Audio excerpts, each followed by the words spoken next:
اولاد کو جو سب سے پہلا تحفہ ملتا ہے نا وہ کیا ہے؟ اس کو اچھا نام دیا۔ آج ایک بڑا عجب فینومینا ہے، نام تو وہ رکھنا ہے بچے کا جو پورے کراچی میں نہیں ہونا چاہیے۔ یہ پتہ نہیں کدھر سے لوگوں کے دماغ میں پھنس گیا ہے کہ بھائی نیا نام ہونا چاہیے۔ ارے اللہ کے بندوں، اتنے پیارے پیارے نام موجود ہیں، اللہ کے نام ہیں، اللہ کے نبی کے نام ہیں، صحابہ کے نام ہیں، اولیاء کے نام ہیں۔ برکت والے نام رکھو، کہ نہیں نام وہ بتاؤ جو کہیں نہ ہو۔ اچھا پھر وہ یونیک کے چکر میں ایسے نام رکھتے ہیں جس کا نہ کوئی معنی ہوتا ہے، نہ کوئی سر پیر ہوتا ہے۔ ہمارا ایسا نہ کریں، سبحان اللہ۔ نبی پاک کی حدیث سے اس کا مضمون ہے کہ جو اپنے بیٹے کا نام میرے نام کی تعظیم کی نیت سے محمد رکھے یا احمد رکھے، اللہ کریم جس تعظیم کی برکت سے ان کے ماں باپ کی۔ منصور بن عمار رحمت اللہ تعالی فرماتے ہیں، میرا ایک دینی بھائی تھا، مجھ سے بڑی عقیدت رکھتا تھا، میری نگاہ میں تو بڑا عبادت گزار بھی تھا کیونکہ تہجد بھی پڑھتا تھا، خوف خدا سے رونے والا بھی تھا۔ ایک مرتبہ مجھے خبر ملی کہ وہ میرا دینی بھائی بیمار ہو گیا ہے۔ میں اس کے پاس گیا اور دیکھا کہ وہ بہت کمزور ہو چکا ہے، گھر کے درمیان لیٹا ہے، چہرہ اس کا کالا ہو گیا ہے، آنکھیں اس کی نیلی ہو گئی ہیں۔ میں نے کہا بھائی لا الہ الا اللہ کی کثرت کرو۔ تو اس نے اپنی آنکھیں کھولیں، بڑی مشکل سے میری طرف دیکھا، پھر بے ہوش ہو گیا۔ میں نے دوبارہ اسے کہا لا الہ الا اللہ پڑھو، آنکھیں کھولیں، مجھے دیکھا، پھر دوبارہ آنکھیں بند کر لی۔ اب میں نے سختی سے اس کو کہا کہ لا الہ الا اللہ پڑھو، کلمہ پڑھو، میں نہ تجھے غسل دوں گا، نہ تجھے کفن پہناؤں گا، نہ تیرا جنازہ پڑھوں گا، کیونکہ وہ بہت کلوز تھا آپ سے۔ تو بندہ پتہ کیا کہتا ہے؟ کہتا حضور میرے اور کلمے کے درمیان رکاوٹ کھڑی کر دی گئی ہے۔ میں نے کہا لا حول ولا قوت الا باللہ، تیری نمازیں کدھر گئیں؟ کہاں گئے روزے، وہ تہجد، وہ راتوں کی دعائیں کدھر گئیں؟ تو وہ کہتا ہے اے منصور میں یہ سارے کام تو کرتا تھا مگر اللہ کی رضا کے لیے نہیں کرتا تھا، میں لوگوں کو دکھانے کے لیے کرتا تھا۔ مجھے تہجد گزار کہا جائے، مجھے عبادت گزار کہا جائے، مجھے نیکوکار کہا جائے، میں لوگوں کے لیے کرتا تھا۔ تنہائی میں جب ہوتا تھا نا اکیلے میں، تو دروازہ بند کرتا تھا تو خوب گناہ کرتا تھا، شراب پیتا تھا، بے حیائی کرتا تھا، بدکاریاں کرتا تھا۔ ایک بار جب میں نے بہت نافرمانی کی تو میں بہت بیمار ہو گیا، مجھے اپنے بچنے کی امید نہیں رہی۔ میں نے قرآن کھولا، اللہ سے معافی مانگی، یا اللہ معاف کر دے، بہت رویا، پڑھتے پڑھتے اللہ سے معافی مانگی، اللہ کریم نے مجھے شفا دے دی۔ میں پھر گناہ میں پڑ گیا، پھر شیطان کے پیچھے چل پڑا، تھوڑے عرصے بعد پھر بیمار ہوا، ڈاکٹروں نے کہا نہیں بچے گا۔ میں نے پھر قرآن اٹھایا، روتے روتے پھر اللہ سے دعا مانگی، اللہ قرآن کے صدقے بخش دے۔ اللہ نے پھر کرم کیا، مجھے شفا نصیب ہو گئی۔ اے منصور میں پھر باز نہیں آیا، جب شفا ملتی تھی تو گناہ کرتا تھا، بیمار ہوتا تھا تو توبہ کرتا تھا۔ تیسری بار میں پھر گناہوں میں پڑ گیا، بڑے گناہ کیے۔ اب جب پھر اللہ تعالیٰ نے بیمار کیا، پھر میں پریشان ہوا، اب قرآن اٹھایا تو قرآن کا ایک لفظ میری زبان سے ادا نہیں ہو رہا، میری زبان پر لاک لگا دیا گیا ہے، میں قرآن نہیں پڑھ پا رہا ہوں۔ اللہ کی بارگاہ میں نے کہا یا اللہ تو مجھ سے سخت ناراض ہے، اے اللہ مجھے معاف کر دے۔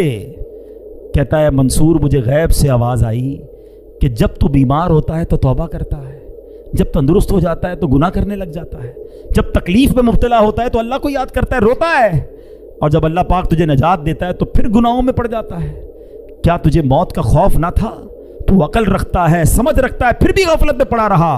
تو نے کتنی بار اللہ سے وعدہ کیا مگر ہر بار تو نے وعدے کو توڑ دیا۔ حضرت منصور کہتے ہیں وہ بتاتا جا رہا تھا، روتا جا رہا تھا، اور جب کہتے میں تو اس کے پاس سے اٹھ کر چل گیا کہ اب اس بندے کا اور کیا ہو سکتا ہے۔ میں جیسے ہی دروازے کے باہر نکلا اس بندے کا بغیر کلمہ پڑھے انتقال ہو گیا۔ اب سچ بتاؤ ہمارا حال کیا ہے؟ مشکل آئے، کئی لوگ مسجد میں دکھتے ہیں، ہاتھ میں تسبیح ہوتی ہے، سر پر ٹوپی ہوتی ہے، کو کیا ہوا یار بس قرضہ بہت بڑا ہو گیا ہے، نوکری چھوٹ گئی ہے، گھر والے بیمار ہیں، والد ہاسپٹل میں ہیں، اللہ یاد آ گیا ہے، مسجد یاد آ گئی ہے۔ جدھر وہ مسئلہ حل ہوا، جدھر وہ پرابلم ختم ہوئی، بندہ ہی بھاگ گیا مسجد سے دور۔ کیا اس لیے اللہ کی عبادت ہے؟ اللہ تمہیں اس لیے یاد آتا ہے کہ جب مشکل آئے تو رب یاد آیا، اور اللہ نے آسانی دی تو اسی کی ناراضگی والے کام مت کرو میرے پیارے اسلامی بھائیوں۔ ایسا خوشی میں بھی رب کے ساتھ رب کی رحمت کو پکارتے رہو، عبادت کرتے رہو، اور اگر کوئی تکلیف اور کوئی آزمائش آ جائے پھر بھی ہم اللہ کا در چھوڑ کے کدھر جائیں گے؟ اس کریم کے سوا ہمارا کون ہے؟ وہ ناراض ہو گیا تو مارے جائیں گے۔ آؤ میرے پیارے اسلامی بھائیوں، سچی توبہ کر لو، اللہ کی بارگاہ میں سر جھکا دو، وہ بڑا کریم ہے، وہ پچھلے گناہوں کو معاف فرما دے گا اگر بندہ صدقے دل سے توبہ کر لے اور آئندہ گناہ نہ کرنے کا پکا ارادہ کر لے۔ ایک ایسی قوم جس کی خوشحالی کی مثالیں دی جاتی تھیں اور تباہی بربادی ایسی ہوئی کہ وہ تباہی بربادی بھی رہتی دنیا کے لیے مثال بن گئی۔ سب سے پہلے جانتے ہیں کہ سبا یہ کیا تھا۔ سبا عرب کا ایک قبیلہ ہے جو اپنے موری سے اعلیٰ سبا بن یشجب بن یعرب بن قحطان کے نام سے مشہور ہے، یعنی سبا ایک مرد کا نام تھا اور اس کی وجہ سے اس کی قوم سبا کہلائی۔ اس قوم کی بستی یمن میں، اس کا مطلب یہ قوم رہتی تھی شہر صنعاء سے 6 میل کی دوری پر۔ اس آبادی کی ایک کمال کی بات آپ کو بتاؤں، دنیا میں بڑا لوگ چاہتے ہیں کہ ایسی جگہ جائیں جو پرفضا مقام ہو، جہاں پر مچھر وغیرہ نہ ہو، مکھیاں نہ ہو، آب و ہوا فریش ہو، گرد و غبار نہ ہو، پولیوشن نہ ہو۔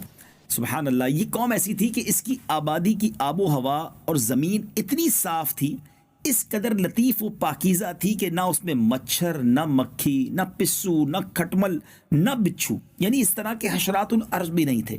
زبردست آب و ہوا تھی، بلکہ یہاں کا موسم بھی بڑا ماڈریٹ تھا، بڑا زبردست کلائمیٹ تھا، نہ زیادہ گرمی ہوتی نہ زیادہ سردی ہوتی۔ اس علاقے کے بارے میں یہ بھی کہا جاتا ہے کہ اس کی پاکیزگی کا عالم یہ تھا اس علاقے کی کہ اگر کہیں دوسرے علاقے کا کوئی شخص اس شہر سے گزر جائے اور اس کے کپڑوں میں جوئیں ہوں تو وہ جوئیں بھی ساری مر جاتی تھیں، یعنی اگر وہ کچھ پرابلم لے کر آتا تھا تو وہ پرابلم بھی اس کے جسم سے دور ہو جاتی تھی۔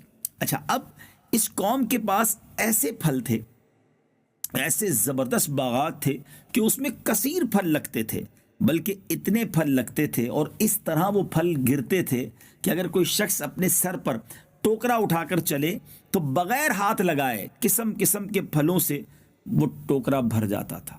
امیجن کریں، شاید آج تو دنیا میں ایسی جگہ نہیں ہے، یقیناً بڑے پرفضا مقامات ہیں، بڑے خوبصورت مقامات ہیں، اللہ کی شان اور اس کی قدرت کے نظارے آج بھی دیکھنے کو ملتے ہیں، مگر قوم سبا کو اللہ نے ایسی خوشحالی دی، ایسی آب و ہوا دی، اتنے زبردست پھل اور باغ عطا فرمائے، بڑے لوگ خوشحال تھے، آرام، سکون، پیشنس کی لائف تھی، بڑی زندگی کے مزے تھے۔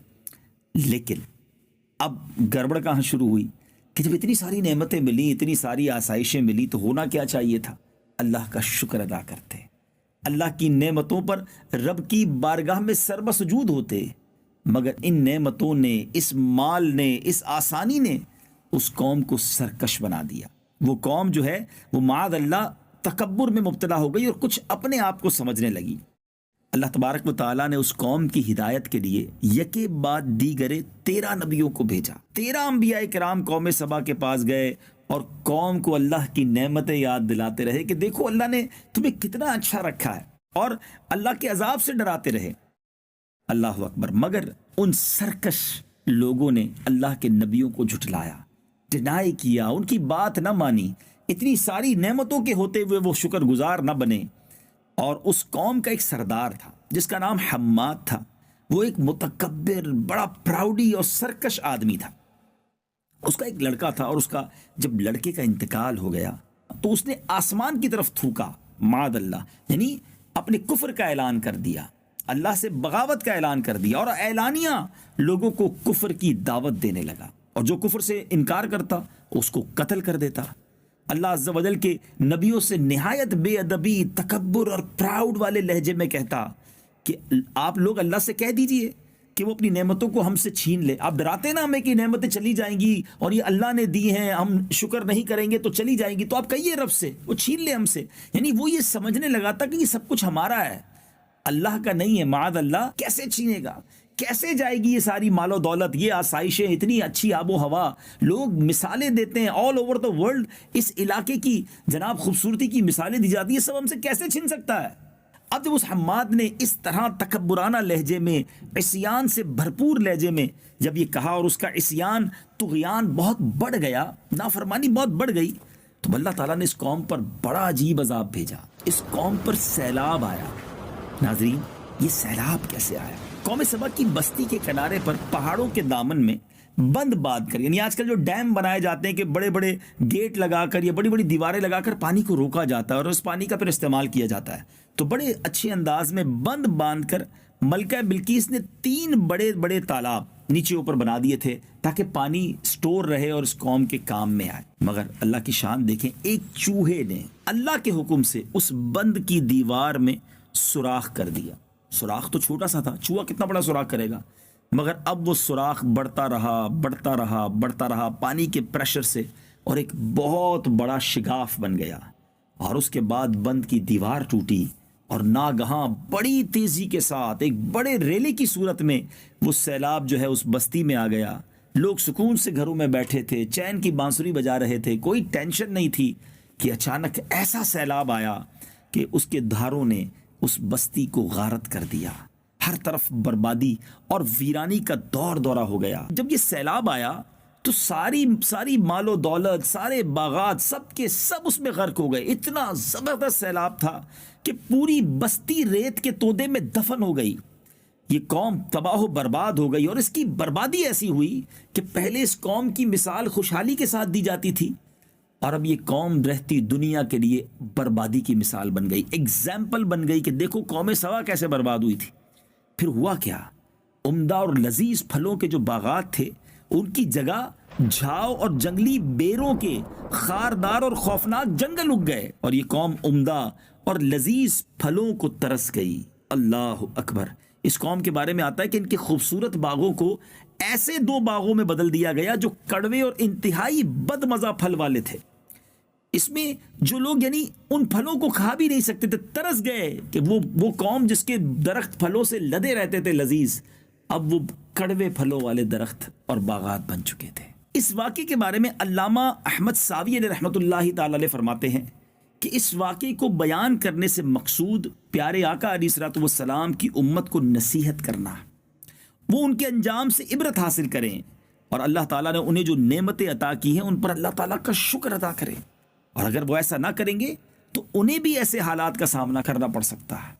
ناظرین غور کریں، آج آئے دن زلزلے، آج آئے دن سیلاب، کہیں طوفان، کہیں سونامی، کہیں آندھی۔